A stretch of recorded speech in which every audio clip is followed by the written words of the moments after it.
Hello, hello. So today we're doing another little horror story kill count, and today we're talking about A Sunday Brunch Gone Awry from Pizza Face by Aaron Beauregard. Okay, so this is 22 pages, and we open in the first person following three older women. They're all these old ladies. There's Agnes, Ethel, and Gertrude, who are the most old lady names that have ever existed in the history of forever. So we can tell that Beauregard's really like stretching his creativity muscles here. And they have this ritual where like Easter is their thing, and they have been close since they were young, and they're not really religious anymore, but every Easter they still meet up, they have brunch, and they have this competitive egg hunt. And it's like they have this traveling trophy for it. It's this cute thing that they do, every year. And they currently, Gertrude and Ethel are tied from first place with 14 wins, and Agnes has 13 wins, but she has won the last three.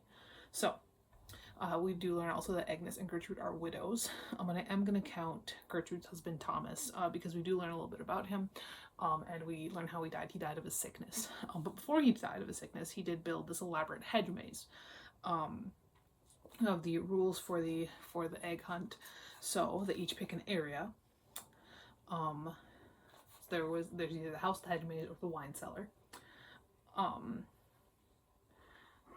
Once they had their area figured out, they would get 30 minutes to hide the egg.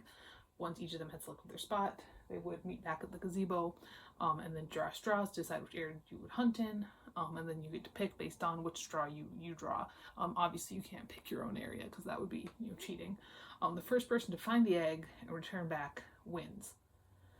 And then they do introduce a new character, Chauncey, who is the French butler, whose entire personality is that he's the butler, and he does butler things.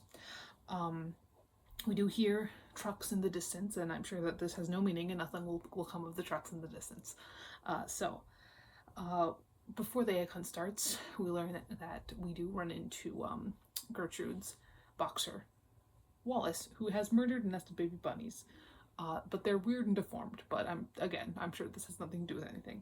So we move on from this. This isn't important, and now we are hiding. Now we're looking for eggs. So when we're looking for eggs, we don't find out where Gertrude hid hers. That doesn't matter.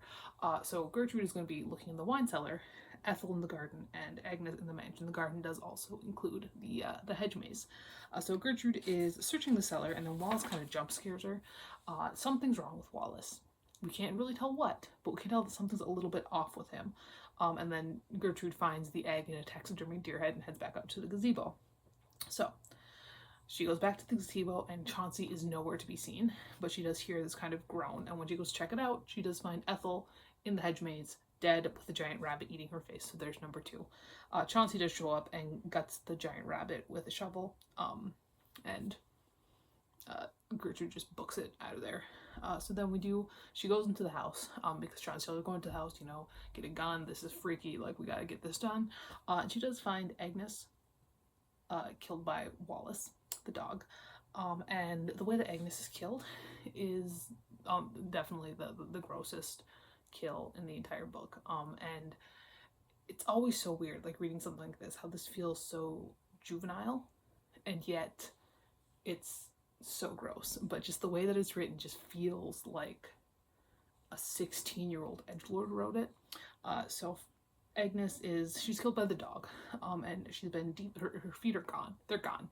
And her ankles have been kind of chewed down to the bone, and her face has been mauled. And the bone thing does kind of like remind me of when I was in college. We had my parents have barn cats. They're outdoor cats. They're there to hunt mice and stuff like that. And one of them, they had this older female cat who went a little bit crazy because she was old. She was like 14, 15 years old, which is old for an outside cat. It's old for an inside cat too, but it's especially old for an outside cat. And she killed one of the other female cats and ate one of her feet. So also, when Gertrude finds Agnes's body and her face is all mauled, stuff like that, the dog's with the corpse. So there's that. And then the dog does vomit up the rabbits that it ate, and then they're bigger and they're still like growing, and like they just spent their time in the dog's stomach maturing. So this does explain why why Wallace was acting weird because he had ingested the demon rabbits. And then she runs downstairs, Chauncey's dead, and instead of a face, he's got an egg there now. And then the egg hatches, and Gertrude just, again, books it out of there. She gets run down by a truck. And on the side of the truck, the last thing she ever sees, caution, biohazard, infectious waste.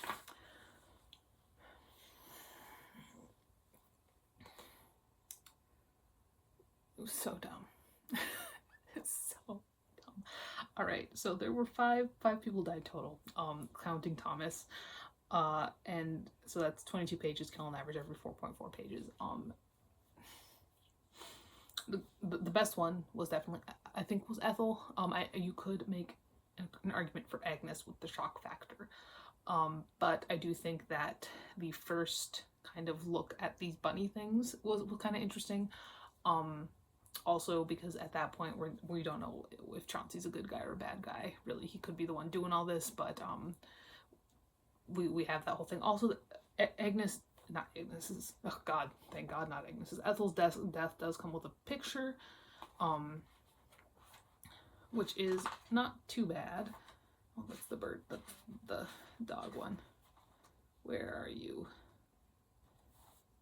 So I'm not going to show you Ethel's face. It's a little bit weird, but we do see a picture of the giant rabbit, which does also help a little bit. The worst one was Thomas because it was a backstory kill. But yeah, that is that. That's Sunday Brunch or whatever the hell this was called. A Sunday Brunch Gone Awry. These books, that's that. The next one is called, what's the next one called? Perfect on the Surface. So we'll see how that one goes.